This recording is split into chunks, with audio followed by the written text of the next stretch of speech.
Yan guys, may naman akong ginagawa. Ngayon, binubutas-butas ko pala yan.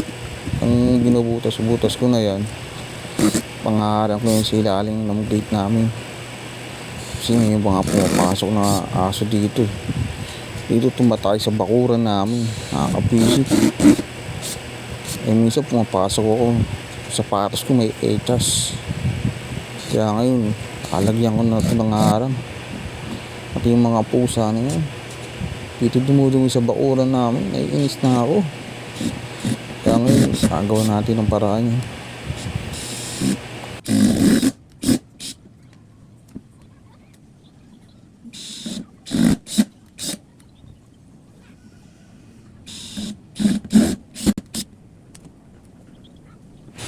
Tapos kung magwalis ka na, gagawa naman akong pangharang.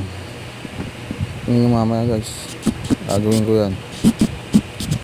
Yan guys, lalagay ko na dyan sa ano yan, oh. Hindi ako lalagay yan para hindi na makapasok yung mga aso,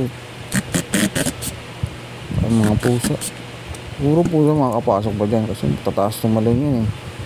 Pero yung mga aso yan, hindi na makakapasok yan. Ang mga kapitbahay lang namin kasi dito pumapasok sa bakuran namin. Kung naiwanan po siguro yan, makapasok yung mga aso. Mga kapitbahay namin dyan, shoutout sa inyo. Papasok kayo sa bakuran namin, sarado nyo naman, di ba?